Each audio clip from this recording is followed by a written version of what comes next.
오늘의 주요 뉴스입니다. 재보선을 하루 앞두고 박영선 더불어민주당 후보는 촛불 집회가 열렸다는 광화문 광장을 찾았고 오세훈 국민의힘 후보는 강북 9개 구를 도는 강행군을 펼치며 막판 총력전을 벌였습니다.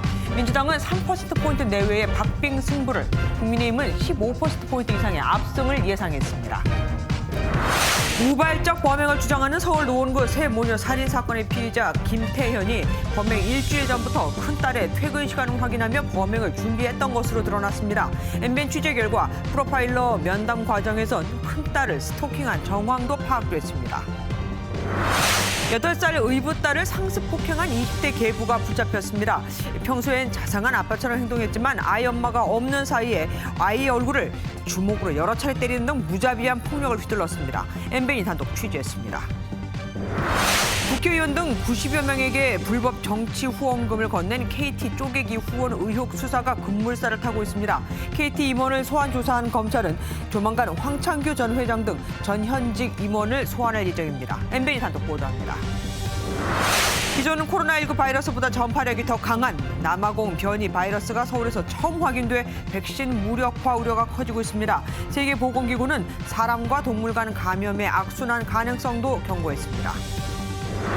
북한의 도쿄올림픽 불참 선언에 개최국인 일본이 당황한 기색을 보였습니다. 올림픽을 남북대화 재개의 계기로 삼으려던 우리 정부의 평화 프로세스 부상도 난관에 봉착했습니다.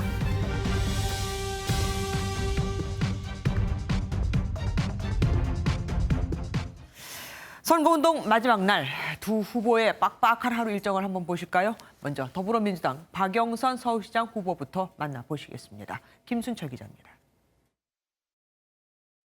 선거운동 마지막 날, 더불어민주당 박영선 후보는 새벽 4시쯤 노회찬 버스로 불리는 6411번 첫 차를 타고 노량진 수산시장을 찾았습니다. 상인들과 반갑게 주먹 인사도 나누고 킹크랩도 들어 보입니다. 박 후보는 대규모 촛불 집회로 문재인 정부를 탄생시켰던 광화문 광장을 방문해 지지층의 단결을 호소했습니다. 물대포를 맞으면서 우리가 민주주의를 지키지 않았습니까, 여러분? 또다시 그런 물대포가 뿌려지는 그런 서울시를 원하십니까, 여러분? 마지막 기자회견에서는 국민의힘 오세훈 후보의 내곡동 땅과 측근 비리 의혹을 거론하며 거짓말 후보를 뽑아서는 안 된다고 비판했습니다. 서울은 거짓말 천국이 되어서는 안 됩니다. 오세훈 후보는 내곡동 셀프 보상 의혹 앞에서 시민의 신뢰를 잃었습니다. 서울 홍대 인근에서 2030 세대의 지지를 호소한 박 후보는 오늘 밤 9시 20분부터 광화문 일대에서 거리 인사를 하며 공식 유세 활동을 마무리할 예정입니다. MBN 뉴스 김순철입니다. 국민의힘 오세훈 서울시장 후보도 아침부터 강북 9개 구를 집중적으로 돌았습니다. 오늘 유세엔 과거 문재인 대통령에게 신발을 던졌다가 지금 수감 중인 정창욱 씨의 아들까지 지원에 나서서 눈길을 끌었습니다. 신재우 기자가 보도합니다. 자신의 총선 출마 지역이었던 광진에서 출근길 인사로 마지막 날 유세를 시작한 오세훈 후보는 강북 지역을 집중적으로 공략했습니다. 광진구를 시작으로 중랑, 노원, 강북, 성북, 종로, 은평 등 약 12시간 동안 강북 9개 구를 도는 강행군을 벌인 겁니다. 오 후보는 선관위의 내로남불 문구 사용 불가 결정이 곧 집권 여당의 정체성을 상징한다며 국민의힘에 대한 청년들의 기대가 커지고 있다고 승리를 자신했습니다. 위선과 무능과 내로남불을 보면서 청년들이 얼마나 피가 끓으면 이제 국민의힘의 기대를 걸어보겠다. 눈길을 돌리기 시작했습니다. 특히 오 후보의 유세인 과거 문재인 대통령에게 신발을 투척했다 수감 중인 정창욱 씨의 아들까지 지원 유세에 나서 관심이 쏠렸습니다. 아시타비, 나는 옳고 너는 틀리다. 뭔가 내로남불을 지칭을 하는 듯한 이 사자성어는 누굴 향해서 말하고 싶은 걸까요? 신촌 최종 유세엔 나경원 전 의원, 안철수 대표 등 경선 경쟁자들까지 총출동해 지원 사격에 나선 가운데 저녁 9시 40분 상인 간담회를 끝으로 선거운동은 마무리될 예정입니다. MBN 뉴스 신재우입니다. 이번에는 부산으로 가보겠습니다. 더불어민주당 김영춘 후보와 국민의힘 박형준 후보는 지금 둘 다 부산 중심가인 서면에서 마지막 맞볼 유세를 펼치고 있습니다. 현장 취재기자 연결해 보겠습니다. 박상호 기자. 네, 부산 서면에 나와 있습니다. 공교롭게도 두 후보가 마지막 유세 장소로 택한 곳이 같습니다. 그래서 우리 국민들이 공분하고 있는 거 아닙니까? 네, 제가 서 있는 이곳을 중심으로 양쪽에 각 후보자의 유세 차량이 자리를 잡았습니다. 부산에서 유동 인구가 가장 많은 곳이다 보니 두 후보 모두 마지막 유세 장소로 서면을 택한 것으로 보입니다. 예기치 않은 맞볼 유세전이 펼쳐지면서 양측은 총력전을 펼치고 있습니다. 민주당 김종춘 후보는 오늘 오전 승리의 길 출정식을 열고 11개 구군을 순회하는 릴레이 유세를 펼쳤습니다. 국민의힘 박형준 후보도 유세차로 부산 전역을 돌고 오후에는 가덕도 전망대에서 신공항 추진 의지를 다졌습니다. 온갖 특혜와 비리 의혹으로 둘러싸인 그런 분이 시장이 되어갖고 부산시장을 공정하고 정의롭게 이끌 수 있겠습니까, 여러분? 민주당에 투표하면 위선에 투표하는 것입니다. 새로운 대한민국을 열어갈 기회를 주십시오. 새로운 부산을 열어갈 기회를 주십시오. 사실 그동안 이 두 후보는 각종 부동산 관련 의혹으로 서로 비방전을 펼쳐왔잖아요. 그럼 오늘은 어땠습니까? 네, 오늘은 국민의힘 부산 선대위가 내놓은 성명을 놓고 양측이 신경전을 벌였습니다. 김영춘 민주당 후보가 라임 자산 운용 관련 불법 자금 수수 사건에 연루돼 공수처의 수사를 받아야 할 상황이라는 성명을 냈는데요. 김영춘 후보 측은 즉각 허위사실 공표와 명예훼손 혐의로 법적 조치를 취하겠다고 밝혔습니다. 지금까지 부산 서면에서 MBN 뉴스 박상호입니다. 군소 후보들의 3위 싸움도 치열합니다. 여론조사 결과 3위로 나온 국가혁명당 허경영 후보와 지난번 서울시장 토론회에서 수봉이형 바람을 일으켰던 민생당 이수봉 후보 얘기입니다. 박자은 기자가 현장에 다녀왔습니다. 마지막 여론조사에서 3위를 차지하고 후보자로 불리며 팬덤까지 불린 국가혁명당 허경영 서울시장 후보. 허경영 TV 시청하면 좋은 일이 생깁니다. Right now. 허 후보는 양당 후보만 관심받는 건 불공정이라며 월 20만 원 연애수당 정책을 재차 강조했습니다. 여러 후보들이 나왔지만 젊은 청년들이나 학생들이 열광하는 후보는 허경영 후보가 처음입니다. 테스형 노래 패러디로 각인된 민생당 이수봉 서울시장 후보도 3위 쟁탈전에 올랐습니다. 여야 할 것 없이 다 썩었습니다. 이 후보는 쓰레기 수거일을 돕거나 택시기사에게 고충을 줍는 등 기득권이 아닌 서민을 위하겠다고 말했습니다. 양 후보들은 서민들의 삶을 개선하는 것에 대해서 그렇게 관심이 없는 것 같아요. 아침에 눈 뜨는 게 겁나고 내일이 오는 게 두려움. 이게 지금 현재 서민들의 삶이거든요.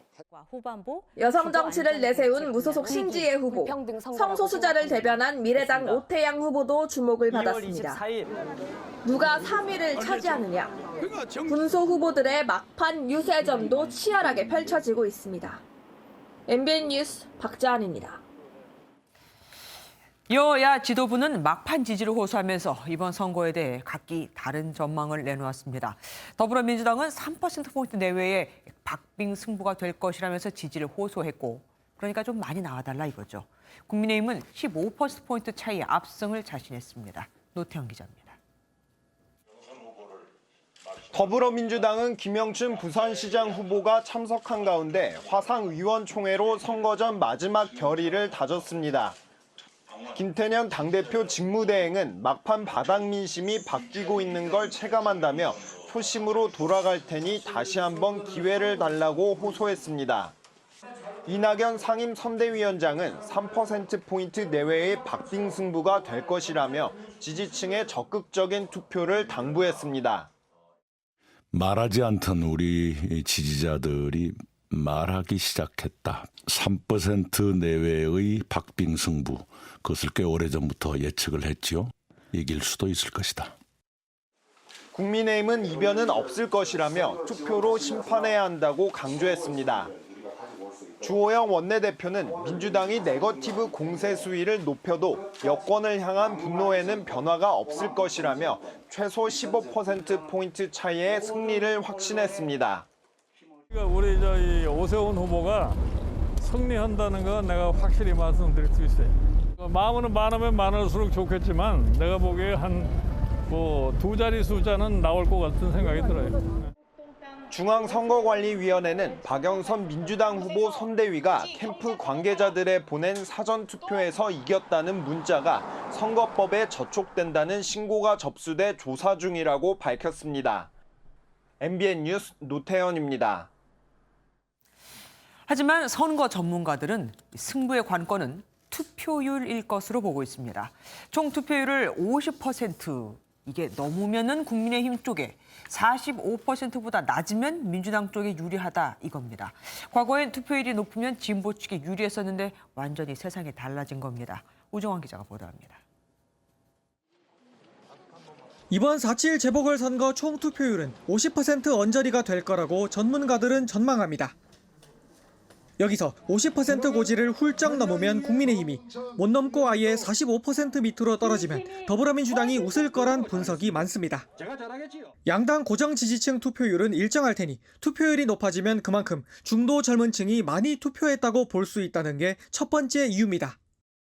현재 여론 지형상 고정 지지층은 민주당에, 중도 젊은 층은 국민의힘에 쏠린 만큼 이들의 투표율이 높으면 자연스레 국민의힘이 유리해진다는 겁니다. 또는 사전투표를 불신하는 보수층이 본투표에 몰릴 가능성이 큰 만큼 투표율이 높으면 보수층 참여도가 높은 거라는 해석도 있습니다. 여론조사 추이를 보면 보수 지지층들은 본투표하겠다는 게 50%가 넘어요. 반면에 여권 지지자들은 본투표보다는 사전투표를 가겠다는 의견이 반반이었어요. 다만 민주당이 사전투표 승리 문자까지 보내며 결집을 호소하는 만큼 이른바 투표 포기 지지층이 합류한다면 투표율이 높아져도 민주당 역시 해볼 만하다는 전망도 나옵니다. 여당에서는 사전투표율이 높아서 우리가 이겼다. 그러니까 본투표도 우리 지지층은 하지 말고 가라. 투표장에 가달라고. 그럼 우리가 이긴다. 이런 의미가 있는 거죠. 결국 1차적으로는 투표율이 높은 게 국민의힘에 유리할 수 있지만 양당의 호소에 호응하는 지지층의 추가 결집 여부가 마지막 변수가 될 거라는 설명입니다. MBN 뉴스 우종환입니다. 생태탕집 아들이 2005년에 봤다고 한 그 페레가모 구두, 오세훈 후보의 구두죠. 이와 관련해 오늘은 흰색이냐 검은색이냐 구두 색깔 논쟁으로 시끄러웠습니다. MBN 취재진과 통화에서 생태탕집 이 아들은 구두 색깔을 말한 적이 없다고 주장했는데 국민의힘은 발언이 일관성이 없다고 또 비판했습니다. 언제는 흰색으로 굽 높이까지 얘기를 하고선 이제 와서 또 말을 바꾼다 이겁니다. 강대욱 기자가 보도합니다. 2005년 6월 처가의 내곡동 땅 측량 당시 오세훈 후보가 방문했다는 의혹이 일고 있는 생태탕 식당이 있던 자리입니다. 당시 식당이 있던 곳입니다. 현재는 문을 닫았고 다른 업체가 들어설 공사가 진행 중입니다. 선거 막판까지 화제가 된 이 생태탕집 아들은 MBN 취재진과 통화에서 선글라스에 하얀 바지를 입은 오 후보를 목격했다고 주장했습니다. 저는 오세훈 씨를 정원에 서 있는 걸 본 거고 안에서 있었던 거는 어머니한테 이제 들어서 제가 안 거예요. 당시 오 후보는 페라가모 구두를 신은 것으로 알려졌는데 더불어민주당 박영선 후보도 한 네티즌이 2006년 까만 페라가모 구두를 신은 오 후보 사진을 찾았다며 의혹을 거듭 제기했습니다. 색깔 논란에 생태탕집 아들은 자신이 구두 색깔을 말한 적이 없으며 언론을 통해 잘못 알려졌다고 주장했습니다. 브랜드를 이제 얘기를 하게 됐잖아요. 저희 어머니가 맞다고 하더라고요. 검정색하고 뭐 진한 갈색 아마 사이에 그 진한 색이었다. 국민의힘 측은 네티즌이 찾았다는 사진의 신발은 국산이라며 16년 전 가게를 찾은 손님의 바지색과 신발 브랜드를 정확히 기억한다는 발언에 일관성이 없다고 비판했습니다. 16년 전에 생태땅을 먹었다고 자신을 찍어달라고 이렇게 얘기합니다. 서울 시민들 어이가 없어 합니다. 정확한 판단을 해주시길 바랍니다. 내곡동땅 의혹이 생태탕에 이어 구두 색깔 논란으로 이어지는 가운데 양측은 상대편이 거짓말을 하고 있다고 팽팽히 맞섰습니다. MBN 뉴스 강대엽입니다. 이번에는 정치부 전정희 기자와 4.7 재보궐선거 이야기 한 걸음 더 깊이 들어가서 살펴보도록 하겠습니다. 어서 오십시오. 네. 아까 리포트에서도 잠깐 봤지만 박영선 민주당 후보가 오늘 첫 일정으로 새벽 버스를 탔습니다. 네, 맞습니다. 근데 이 버스가 좀 특별한 버스인데요. 네, 서울 구로구와 강남구 개포동 일대를 왕복하는 6411번 버스입니다. 특히 첫 차에는 환경 미화원과 일용직 노동자들이 많이 타 서민들의 애환이 담긴 버스로 알려져 있죠. 고 노회찬 전 의원이 2012년 당대표 수락연설에서 언급해 노회찬 버스로도 유명합니다. 오늘이 그러니까 선거 유세 마지막 날 아닙니까? 이날 바로 이 버스를 탄 이유가 있을까요? 네, 박영선 후보가 정의당에 SOS를 쳤다가 단칼에 거절을 당했었죠. 무한당했죠. 네, 노회찬 버스를 타며 다시 한번 지원을 호소한 겁니다. 박 후보는 지난 2014년 노 전 의원이 동작에 출마했을 때 혼신의 힘을 다해 도와드렸다고 밝히기도 했습니다. 아, 나는 그때 앞뒤 가리지 않고 도와줬는데 당신들은 왜 그렇습니까? 이건데 정의당 뭐라고 했습니까? 네, 정의당은 이번에도 불쾌하다는 반응을 보였습니다. 예, 아무리 선거가 급하더라도 고인을 선거판에 소환하지 말라고 비판했는데요. 당시 노 전 의원은 민주당과 정의당이 합의한 단일 후보였다고 강조했습니다. 마치 개인적인 차원에서 헌신적으로 도왔다고 표현하는 것은 정치적 도의와 책임의 측면에서 적절하지 않다 분명히 말씀드립니다. 네, 이준석 오세훈 캠프 뉴미디어 본부장도 정의당에 대한 2차 가해라며 박 후보를 비판했는데요. 박 후보 때문에 노동자 두세 분이 앉아서 가지 못하고 서서 가셔야 했을 것이라고 꼬집기도 했습니다. 그러니까 당시에는 당끼리 단일화를 했으니까 당연히 도와주는 거 아니냐 그렇죠. 이 얘기네요. 어쨌든 박영선 후보가 정의당에 연타를 맞았습니다. 그리고 사실 후보들이 참 많지 않습니까? 그런데 일부 다른 후보들, 서울시장 후보들의 선거 벽보하고 현수막이 훼손이 많이 됐더라고요. 네, 선거 홍보물 테러가 특정 후보에게 좀 집중되고 있습니다. 먼저 페미니스트 후보를 표방하고 나온 신지혜 무소속 후보의 벽보는 보시는 것처럼 날카로운 흉기로 위쪽에서 아래로 쭉 그어져 있는데요. 이런 끔찍한 일이 이번이 처음이 아니라는 겁니다. 네, 지난 총선과 지방선거 때도 이 신 후보는 출마를 했었는데요. 벽보 얼굴 사진의 눈 부분이 심하게 훼손되기도 했습니다. 그러네요. 벽보 훼손은 젊은 여성, 그다음에 페미니스트를 자임한 후보를 향한 공격이기 때문에 여성 혐오적인 측면이 강하다고 생각하고요. 정말 심각하네요. 근데 저거 법적으로도 어떤 처벌 규정이 있지 않습니까? 네, 맞습니다. 지금 일단 경찰이 수사 중이고요. 네, 선거 홍보물을 훼손하면 2년 이하의 징역 또는 400만 원 이하의 벌금형에 처할 수 있습니다. 네, 신지혜 후보뿐 아니라 기본소득당의 또 다른 신지혜 후보와 미래당의 오태양 후보에 대한 공격도 잇따르고 있는데요. 특히 성소수자 지원을 주요 공약으로 내세운 오 후보는 현수막이 찢기고 불태워지기도 했습니다. 네, 오 후보는 유세 현장에서 동성애 반대라는 말과 함께 욕설을 듣기도 했다며 고통을 호소하기도 했는데요. 이러한 혐오 행위는 중대한 국가범죄 사안이라며 엄벌을 촉구했습니다. 뭐 다 좋을 수는 없겠지만 그래도 표현하는 방법이 저래서는 안 되겠죠. 김영일 국민의힘 비상대책위원장 재보선 다음 날, 그러니까 모레 떠난다고요? 네, 선거가 끝나고 다음 날이죠. 오전 비대위 회의를 마치고 당을 떠날 예정입니다. 지난해 6월 취임한 지 10개월 만인데요. 퇴임을 앞둔 소감을 묻는 기자들의 질문에는 좀 홀가분한 모습을 보였습니다.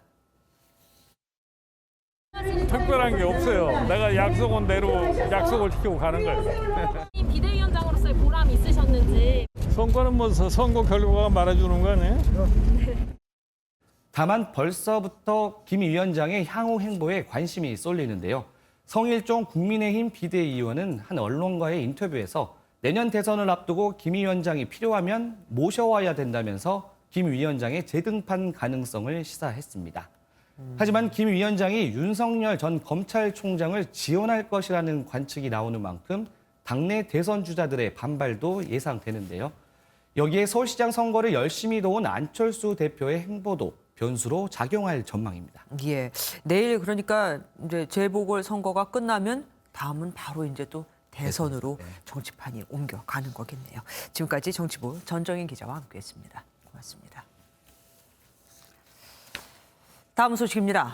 노원 세모녀 살인 사건의 피의자 김태현이 당초 우발적이었다는 자신의 주장과 달리 일주일 전부터 이 범행을 계획해온 정황이 드러났습니다. 또 단체 대화방에서 무안을 당해 앙심을 품어 썼다고 알려졌는데 큰딸을 스토킹한 것으로 보인다는 프로파일러의 소견도 나왔습니다. 정태훈 기자가 단독 보도합니다. 새 모녀를 숨지게 한 자신의 범행을 우발적이었다고 주장해온 김태현. 정말 감동합니다. 하지만 경찰 조사가 진행되면서 김태현이 범행을 계획한 정황이 속속 드러나고 있습니다. MBN 취재 결과 김태현은 범행 일주일 전부터 큰딸의 퇴근 시간을 확인해온 것으로 파악됐습니다. 게임에서 본인이 큰딸에게 차단당한 뒤 다른 아이디로 접속하는 방법으로 언제 퇴근하는지 알아낸 겁니다. 또 김태현은 범행을 벌이기 전 휴대전화로 살인과 관련된 단어들을 검색한 것으로 알려졌고 범행 당일에는 슈퍼에서 흉기를 훔친 것으로도 드러났습니다. 특히 김태현의 심리 분석을 위해 투입된 프로파일러 면담 과정에서 김태현이 큰딸을 스토킹해왔다는 의견이 나온 것으로 파악됐습니다. 경찰은 조사가 마무리되는 대로 늦어도 이번 주 금요일에는 사건을 검찰에 넘길 예정입니다. MBN 뉴스 정태용입니다. 새 모녀 살해범 김태현은 평소 음성 채팅 프로그램을 통해 다른 게임 유저들과 계속해서 접촉을 해왔습니다. 게임을 함께 해온 유저들은 김태현이 게임 실력이 좋았고 조용한 편이었다. 그리고 매일 게임을 했는데 그 사건을 앞두고는 바쁘다면서 게임에 들어오지 않았다고 밝혔습니다. 박규원 기자가 단독 취재했습니다. 게임 유저들이 즐겨 이용하는 온라인 음성 채팅 서비스입니다. 함께 대화하며 게임을 즐기고 친분이 쌓이면 현실에서 만나는 소위 정모를 진행하기도 합니다. 노원구 세모녀 살해범 김태현은 이 프로그램을 통해 지속적으로 다른 유저들과 접촉했던 것으로 확인됐습니다. SNS 페이지에 자신의 게임 닉네임인 피글렛을 게시하며 여성 유저에게 접근했던 정황도 포착됐습니다. 김태현과 온라인상에서 함께 게임을 했던 한 유저는 그가 조용한 편이었다고 말했습니다. 물어보면 대답은 잘하는데 우리처럼 막 떠들거나 그런 건 아니었던 것 같아요. 그냥 게임 잘하고 자기 혼자 그냥 묵묵히하고 이런 느낌? 그냥 게임하면서 마음도 잘 맞고 말도 잘 통해가지고 그렇게 이 사건을 알기 전까지는 정상적인 사람이었어요. 범행을 저지르기 이틀 전 김태현은 다른 유저에게 내일은 약속이 있다는 메시지를 남긴 뒤 더 이상 게임에 접속하지 않았습니다. 한편 김태현은 이번 범행 이전에도 통신 매체 이용 음란죄를 저지르는 등 전과가 있었던 것으로 확인됐습니다. MBN 뉴스 박규원입니다. 나는 아이를 낳은 적이 없어요. 믿어주세요. 라고 외쳤던 구미 3살 여자아이 친모. 하지만 검찰이 출산을 추정할 수 있는 정황 증거를 확보한 것으로 알려졌습니다. 의약품과 유아용품을 산 듯한데 아이가 숨졌을 때는 시신을 숨기려고 한 정황도 드러났습니다. 신명 기자가 보도합니다. 숨진 3살 여자아이의 친모로 밝혀진 석 씨는 지난 2018년 1월부터 2월 사이 회사를 휴직했습니다. 검찰은 휴대전화 분석을 통해 이 시기에 석 씨가 출산한 것으로 보고 있습니다. 석 씨가 당시 의약품과 유아용품을 산 내역 등 정황 증거와 증언을 확보한 것으로 알려졌습니다. 경찰은 석 씨에 대해 미성년자 약취와 사체 유기 미수 혐의를 적용했지만 검찰은 사체 은닉 혐의로 기소했습니다. 숨진 아이의 시신을 숨기려고 옷과 신발을 사고 이불과 종이 상자로 매장하려 했다는 겁니다. 특히 검찰은 석 씨가 2018년 3월 31일부터 4월 1일 사이 20대 딸이 출산한 산부인과에서 손녀를 바꿔치기 한 것으로 보고 있습니다. 병원 기록에 남은 아이의 혈액형이 20대 딸에게서 나올 수 없기 때문입니다. 검찰이 석 씨를 구속 기소한 가운데 재판에서 범죄 혐의가 입증될지 주목됩니다. 검찰은 경찰과 협의해 사라진 손녀의 생사 여부 등 행방을 찾는 데 수사력을 집중하고 있습니다. MBN 뉴스 심우영입니다. 엄마 앞에선 자상하기 그지없던 새아빠. 하지만 엄마가 없을 때는 아니었습니다. 8살 여자아이의 얼굴을 주먹으로 내리치는 충격적인 폭행 장면이 CCTV에 그대로 담겼습니다. 아이는 엄마가 속상해할까 봐, 엄마가 울까 봐 말을 못했다고 합니다. 김보미 기자가 단독 취재했습니다. 집안에서 한 남성이 여자아이의 얼굴을 주먹으로 수차례 때립니다. 아이가 얼굴을 부여잡고 우는데도 아랑곳하지 않고 더 때리고 급기야 아이가 나가떨어집니다. 며칠 뒤 아이가 반항하자 힘껏 아이 얼굴을 내려치고 아이는 한동안 움직이지를 못합니다. 지난해 12월 새아빠가 아이 엄마가 자리를 비운 사이 초등학생 딸을 무차별적으로 폭행하는 모습입니다. 2년 전 함께 살게 된 새아빠는 아내 앞에선 평범한 아빠처럼 아이를 돌봤습니다. 그러던 어느 날 갑자기 아이가 복통을 호소했고 장염인 줄 알았던 어머니는 진단 결과에 충격을 감추지 못했습니다. 갑자기 밤에 애가 배가 아프다고 떼떼떼떼 굴렀어요. 복부에 타박상이 있고 내진탕이 있어서 애가 토한 거라고. 집안에 설치된 CCTV를 확인해 보니 엄마가 화장실이나 편의점에 간 사이 아이를 때리는 장면이 고스란히 담겨 있었습니다. 둘이 있을 때만 때려 폭행 사실을 알 수가 없었고 아이 역시 보복이 두려워 말을 할 수가 없었습니다. 왜 그래? 왜? 그랬더니 애기가 넘어져서 목걸이가 있어요. 거품. 거기다가 눈을 이렇게 탁 박았다 그래요. 아이가 최근에 말했다는 거 아니에요? 네. 혼날까 봐. 무서워서 말을 못했대요. 엄마 울까 봐, 혼날까 봐, 싸울까 봐 그랬대요. 단순한 폭행이 아닐수록 아이가 엄마한테 얘기하기를 어려워할 수도 있어요. 부모랑 좀 분리를 해가지고 안전한 곳에 일단 먼저 좀 조치를 해서 도대체 어떤 피해까지를 당했는지를 물어봐야 될 것으로. 아이는 다리 인대와 혈관이 손상됐고 극심한 심리장애로 자해까지 하는 상황. 경찰은 의붓아빠 A씨를 아동학대 혐의로 입건해 수사하고 있습니다. MBN 뉴스 김봄입니다. 음주운전을 하고는 주차 시비가 붙자 오히려 40대 남성을 무차별 폭행하고 도주한 일당이 검거됐습니다. 이들은 타고 왔던 렌터카로 현장을 벗어났는데 당연히 이틀 만에 붙잡혔죠. 김민영 기자가 단독 보도합니다. 서울 광진구의 한 거리입니다. 남성 3명이 주차 시비가 붙은 남성을 빙 둘러싸더니 벼란간 벽으로 밀쳐 목을 조릅니다. 곧이어 주먹으로 얼굴을 맞고 쓰러진 피해자를 향해 발길질이 이어집니다. 또 다른 남성은 차량 뒷문을 열더니 검은 물체를 꺼내 매질하듯 피해자를 향해 휘두릅니다. 지난 3일 음주운전 정황이 있는 20대와 30대 남성들이 주차 시비 끝에 40대 남성을 무차별 폭행하는 모습입니다. 사람들 여기 구경하고 있고 피해를 좀 낫다고 생각해야 돼. 피해자는 코뼈가 부러지는 상해를 입고 병원으로 옮겨졌습니다. 술 냄새가 났잖아요. 왜 술 먹고 뭐 하는 짓이냐고 그랬지 내가. 뭐 등치 밀고 내리더라고. 그래서 축구공 차듯이 머리를 차니까 나는 뒹굴고 있는데 머리부터 뻥뻥 차는 거 그냥. 피범벅이었어 완전히. 코 부러졌죠. 가해 남성들은 이곳에서 피해자를 무차별적으로 폭행한 뒤 차를 타고 현장을 벗어났습니다. 경찰은 CCTV 추적을 통해 도주 차량을 어제 서울 강남의 주거지에서 발견하고 이들을 검거했습니다. 경찰은 2명을 공동상해 혐의로 입건하고 나머지 남성 1명에 대해서도 가담 여부 등 자세한 사건 경위를 조사 중입니다.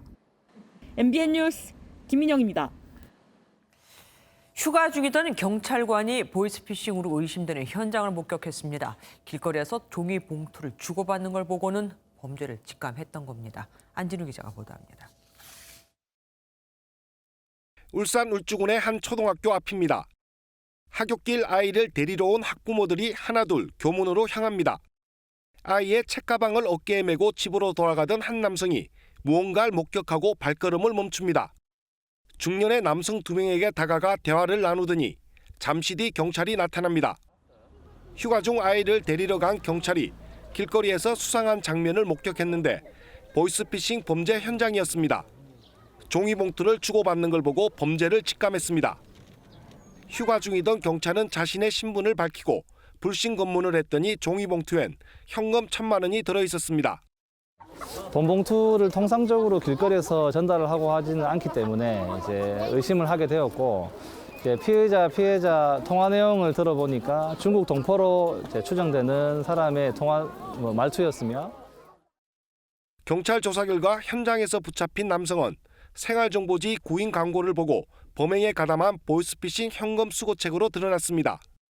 보이스피싱 조직은 저금리 대출을 미끼로 피해자를 속였습니다.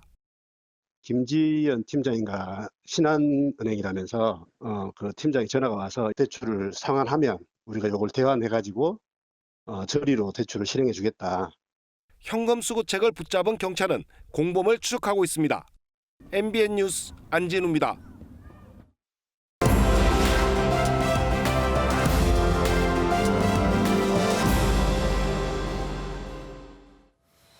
키워드를 살펴보는 오늘의 화제의 뉴스, 빅뉴스 시간입니다. 사회부 정태진 기자와 함께하겠습니다. 어서 오십시오.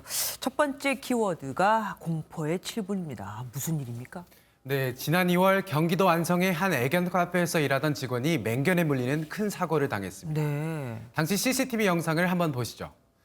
출근한 지 3일밖에 안 된 직원 A씨가 입마개를 씌우려다가 7분 동안 개에게 물렸습니다. A씨가 직접 제공한 피해 사진입니다. 이 사고로 A씨는 팔과 다리를 다쳐서 피부 이식 수술만 6차례 받아야 했습니다. 지금 다리만 6차 수술제예요. 돈이 없다. 저한테 사과하는 태도도 아니고 거의 네가 조심하지 않았어야 됐냐 뭐. 개 주인은 애견 카페 사장인데요. 직원 A씨는 애견 카페 사장을 상대로 피해를 보상받기 위해 소송을 준비하고 있다고 합니다. 걔가 아주 사나웠나 봅니다. 뭐 피해자가 좀 한 명인 겁니까? 아닙니다. 이번 일이 SNS를 통해 알려지자 해당 애견 카페에서 근무했던 또 다른 직원이 자신도 피해를 입었다고 밝혔습니다. 피의자 B씨로부터 직접 받은 당시 CCTV 영상입니다. A씨를 물었던 흰색 대형견이 보입니다. B씨 또한 3분 가까이 개에 물렸는데요. 팔과 다리 등 온몸 곳곳을 다쳐 60여 바늘을 꿰맸습니다. 당시 카페 사장은 이 맹견을 안락사시켰다고 했는데 거짓말이었고 결국 두 번째로 A씨까지 피해를 본 겁니다. 네. 이번 사고가 알려진 뒤 애견 카페 사장은 피해자들에게 연락해서 보상 문제를 협의하겠다고 밝혔습니다.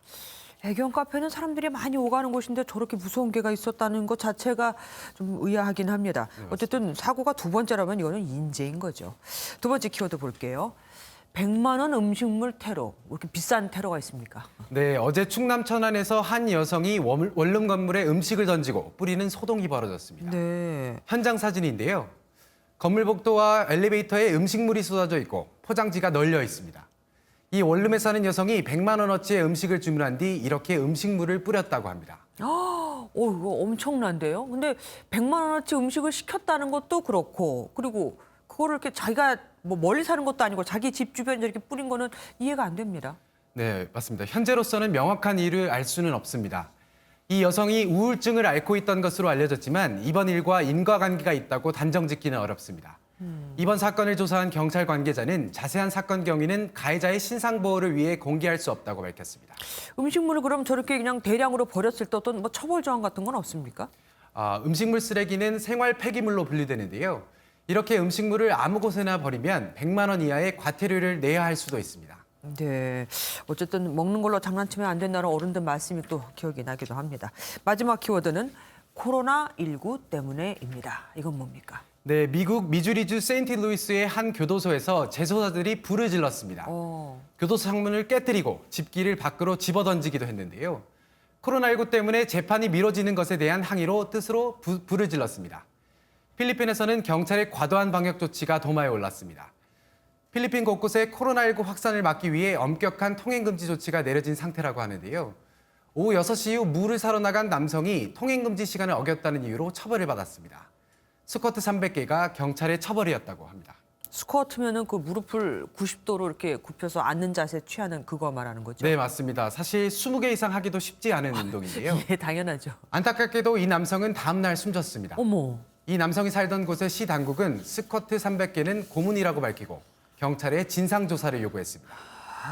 세상에 아무리 방역이 중요하다지만 경찰의 대응도 도를 넘은 건 확실하네요. 지금까지 정태진 기자와 함께하셨습니다. 고맙습니다. 19대, 20대 국회의원과 총선 출마자 등 90여 명에게 불법 후원금을 건넸다는 이른바 KT 쪼개기 후원 의혹. 너무 오래돼서 기억도 가물가물한데 느닷없이 검찰이 이 사건과 관련해 현직 임원을 소환했습니다. 일부는 다음 달이면 공소시효가 만료된다는데 그래서일까요? 아니면 기업 옥죄기의 시작일까요? 임성지 기자가 단독 보도합니다. 이른바 KT 쪼개기 후원 의혹 사건에 대한 검찰 수사가 급물살을 타고 있습니다. 서울중앙지검 경제범죄 형사부는 오늘 KT 김모 상무를 참고인 신분으로 소환해 조사했습니다.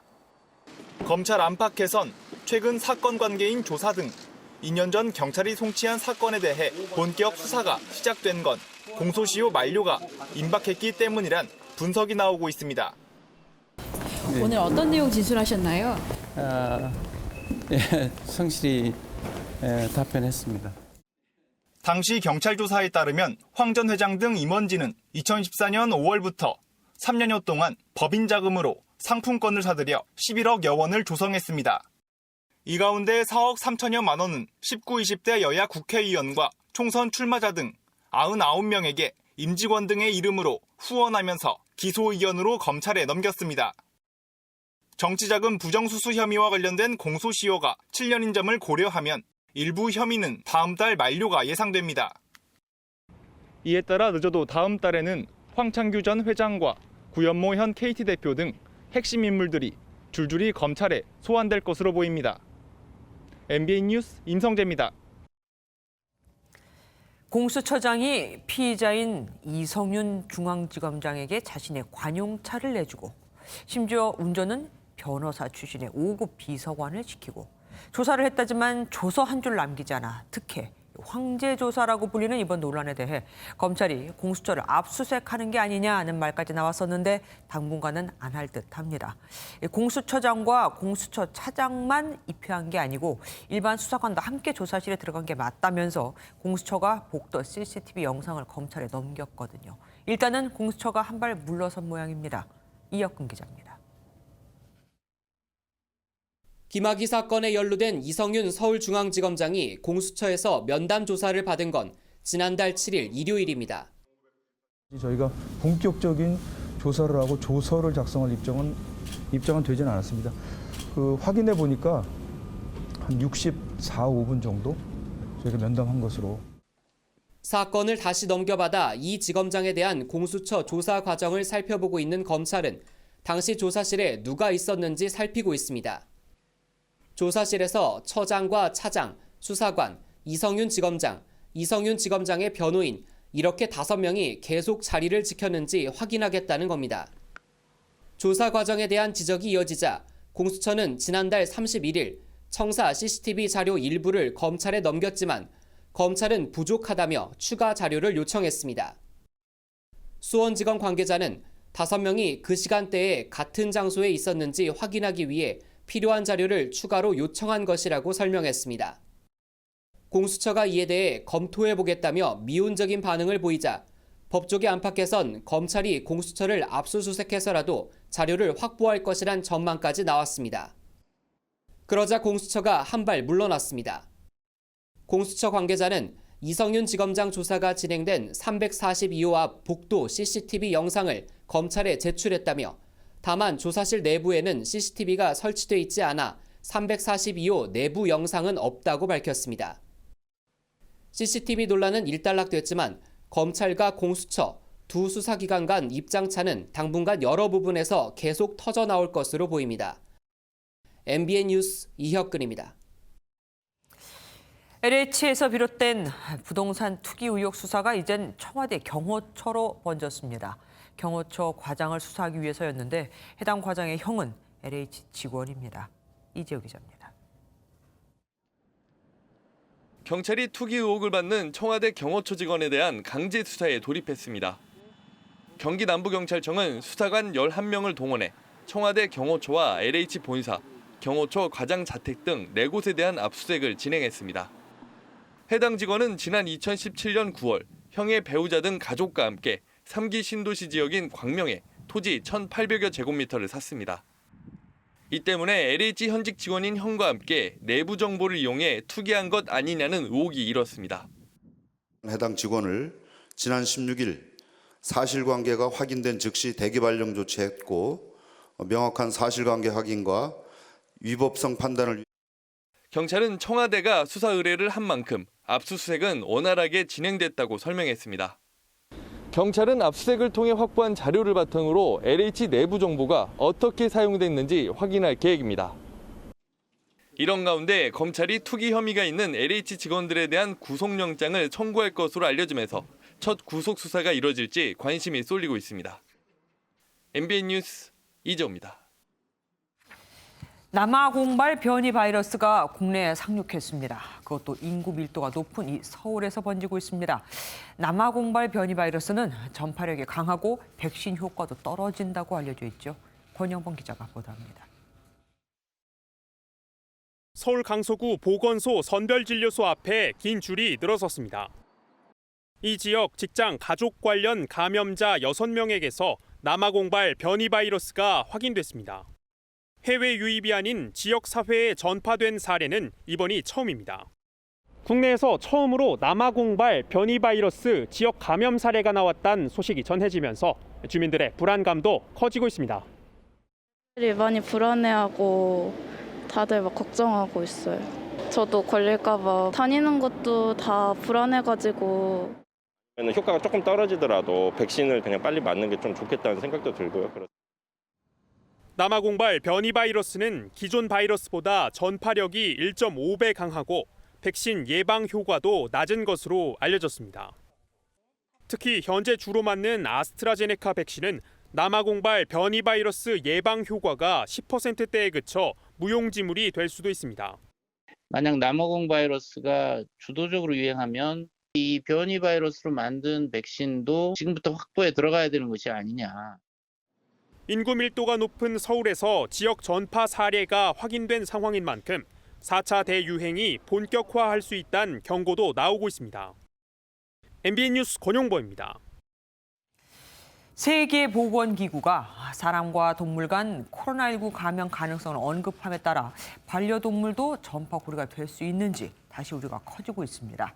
지금까지는 인간에게서 동물에게는 옮겨지고 그 반대는 확인이 안 됐었는데 이게 가능할 수도 있다는 겁니다. 강재묵 기자가 보도합니다. 지난 3월 미국 샌디에이고 동물원. 고릴라 8마리가 기침을 하는 등 코로나19 감염 증상을 보이자 의료진이 동물용 백신을 긴급 접종했습니다. 올 초 경남 진주의 한 국제기도원에서도 반려동물인 고양이가 코로나19에 감염된 사례가 확인됐습니다. 사람이 동물에게 그리고 다시 동물이 사람에게 전파되는 역인수 감염이 가능한 것인지. 세계보건기구 WHO 모스크바 사무소는 감염자와 접촉한 개와 고양이, 사자, 호랑이, 너구리 등의 동물이 코로나19 양성 반응을 보인 것으로 확인됐다고 밝혔습니다. 알렉산드르 긴츠부르크 러시아 국립전염병 미생물학센터 소장은 한 발 더 나아가 감염된 반려동물에게서 일정 기간 뒤 바이러스가 다시 인간에게로 옮겨오는 악순환이 발생할 수 있다고 경고했습니다. 방역당국은 WHO 연구 결과에 주목하고 있습니다. 과학적인 검증이 조금 더 필요한 것 상황이나 이 상황은 매우 유의있게 보고 있으며 여기에 대해서 더 많은 대책들을 준비를 하고 있다고 말씀드립니다. 전문가들도 역인수 감염 가능성은 희박하다면서도 변이 가능성을 우려하고 있습니다. 광범위하게 일어나고 있거나 그런 건 아니니까요. 코로나 바이러스끼리 유전자를 교환하거나 이러면서 변화가 생긴다는 이런 거 생길 수 있으니까. 반려동물 1000만 명 시대. 러시아 등 일부 국가에서 동물용 백신이 나오고 있지만 국내는 감염된 동물을 격리시키는 것 외에는 별다른 대책이 없는 실정입니다. MBN 뉴스 강재묵입니다.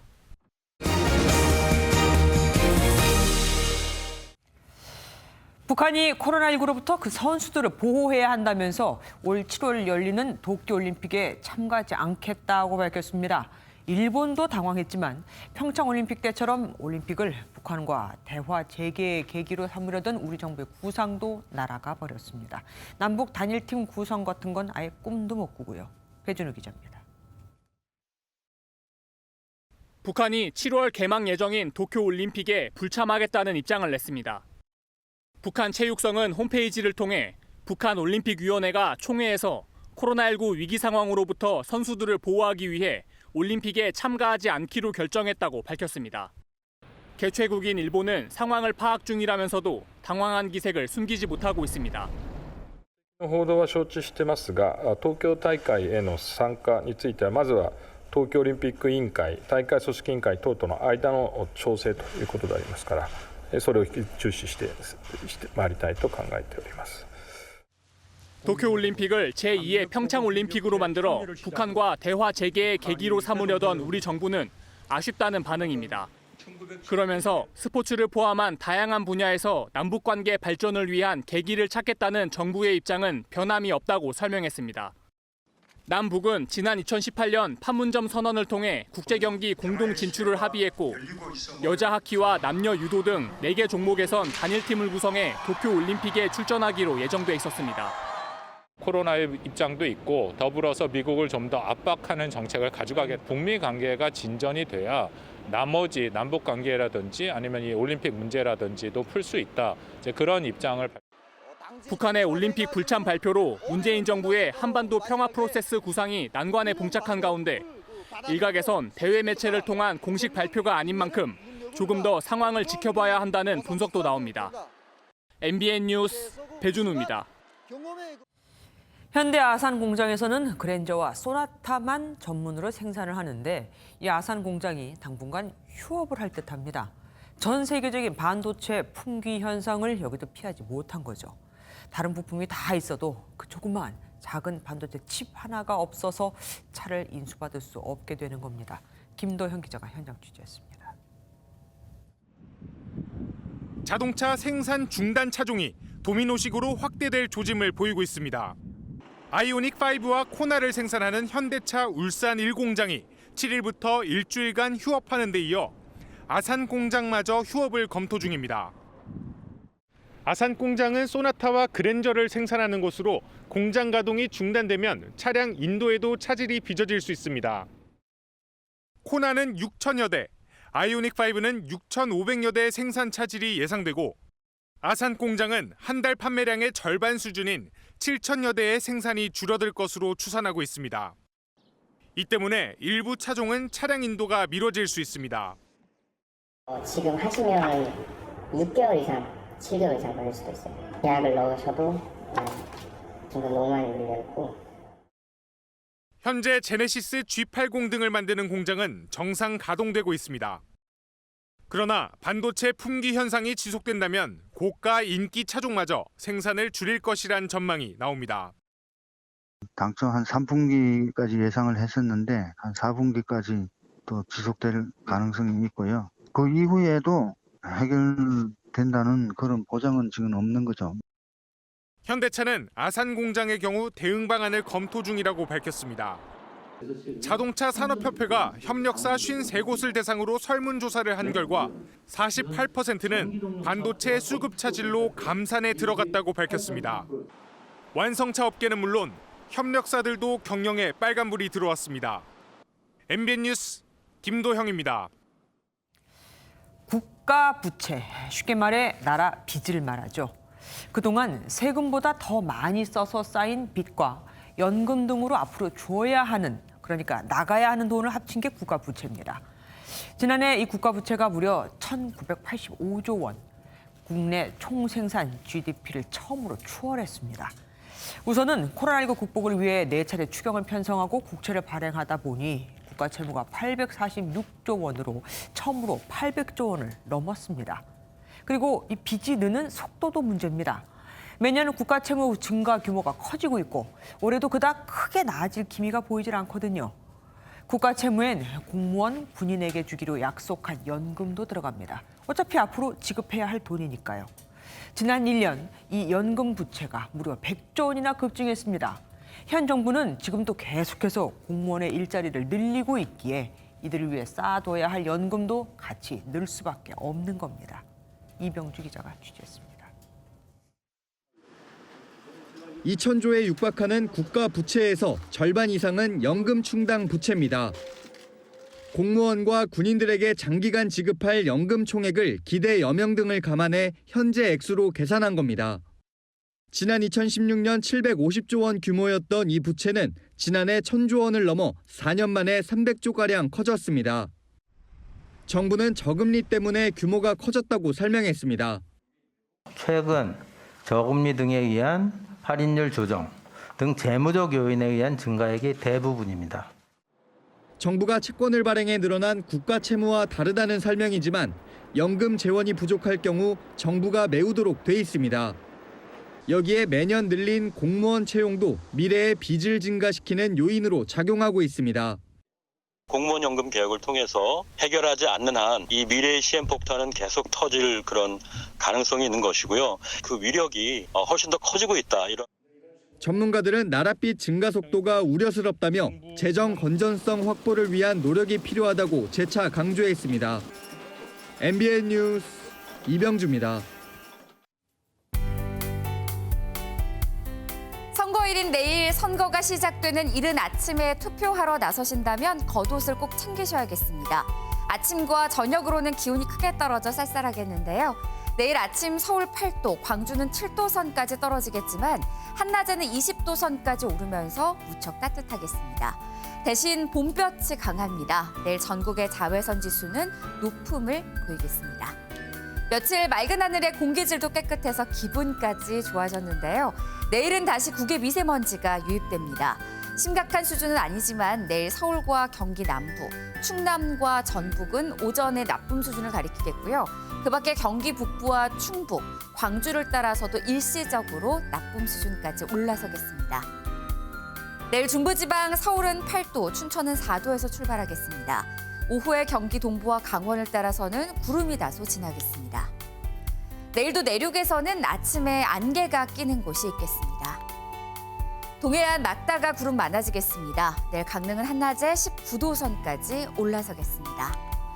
이번 주말에는 모처럼 맑은 하늘이 예상됩니다. 다만 맑은 날들이 계속되면서 대기는 다시 건조해질 것으로 예상됩니다. 날씨였습니다.